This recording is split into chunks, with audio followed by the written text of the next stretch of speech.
Viewers, আমরা গত 2 দিন ধরে দেখছিলাম যে আসলে বাংলাদেশ সেনাবাহিনী এবং যৌথ বাহিনী এবং বাংলাদেশ পুলিশ কিন্তু 300 ফিটের বিভিন্ন জায়গায় কিন্তু তারা কড়াভাবে পুলিশ চেকপোস্ট কিংবা আর্মি চেকপোস্ট বসিয়েছিল।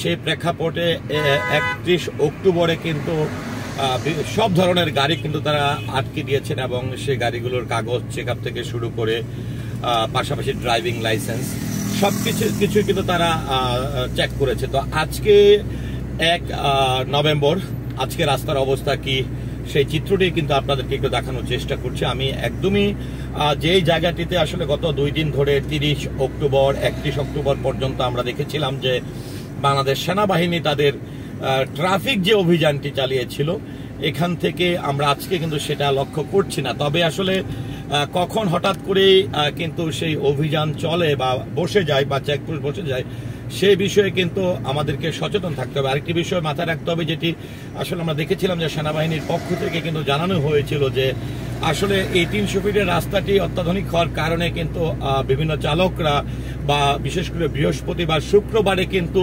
বেপরোয়াভাবে আসলে ব্যক্তিগত ড্রাইভার যারা নিজস্ব গাড়ি যারা নিয়ে আসলে ঘুরতে আসেন 300 ফিটে, তারা কিন্তু খুবই বেপরোয়া হয়ে যায়, যার ফলে কিন্তু প্রচুর পরিমাণের অ্যাক্সিডেন্টের সম্মুখীন হয়। তো যদিও এবং যেটি দেখেছিলাম যে কালকে কিন্তু বেশ কিছু গাড়ি কিন্তু আটকে দেওয়া হয়েছিল এবং মামলাও কিন্তু হয়েছে অনেক গাড়ির বিরুদ্ধে, সরকারি গাড়ি বলি বেসরকারি গাড়ি বলি। আমরা কিন্তু এখান থেকে আজকে সেটা আমরা কিন্তু লক্ষ্য করছি না।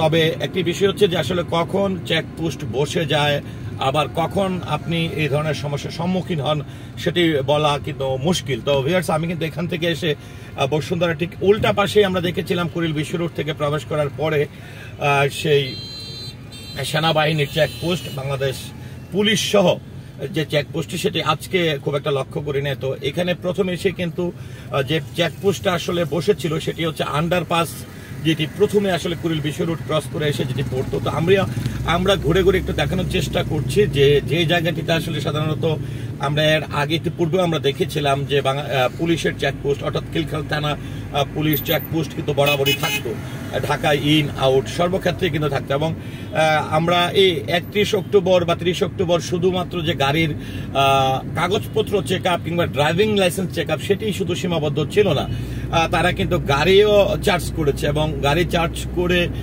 যদি আসলে গাড়ির মধ্যে কোনো অবৈধ কিছু পাওয়া যায় যদি যেত আর কি বা পাওয়া গিয়েছে এরকম কিন্তু তারা কিন্তু আইনি পদক্ষেপ নিয়েছে। তো আমরা কিন্তু আপনাদেরকে কুড়িল থেকে যে সংযুক্ত সড়কটি রয়েছে বসুন্ধরা আবাসিক এলাকার সেই জায়গার চিত্রটি কিন্তু আপনাদেরকে একটু দেখানোর চেষ্টা করছে। এবং এখানকার গাড়িগুলোর আরেকটি বিষয় রয়েছে যে অনেক গাড়ি রাস্তাটি ভালো থাকার কারণে 300 ফিটের এই রাস্তাটি ভালো থাকার কারণে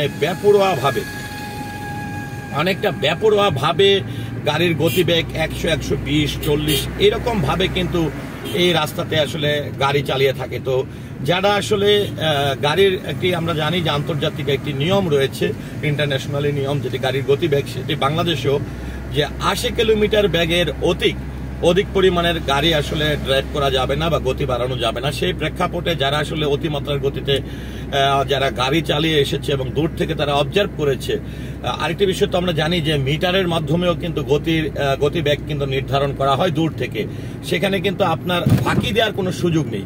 তো সেই গাড়িগুলো কিন্তু মামলার সম্মুখীন হয়েছে। তো যাই হোক, আমরা যেহেতু আজকে 1 নভেম্বর অর্থাৎ নভেম্বরের 1 তারিখ, আমরা 30 অক্টোবর এবং 31 অক্টোবরে আমরা দেখেছিলাম সেনাবাহিনীর অভিযান এবং পুলিশের অভিযানটি। তো আজকে সেটি আর এখনো চোখে পড়ছে না। তো পরিশেষে আসলে আমরা সচেতন হই যখনই জানি যে সেনা অভিযান বা কোনো ধরনের অভিযান চলতে থাকে, তখন আসলে বা মোবাইল কোর্ট বসে তখন আসলে আমরা সচেতন হই। আদারওয়াইজ কিন্তু আমরা নিয়ম কানুনের বাইরে গণ্ডি পেরিয়ে কিন্তু আসলে আমরা নিয়মের বাইরে আসলে গাড়িগুলো চালিয়ে থাকি।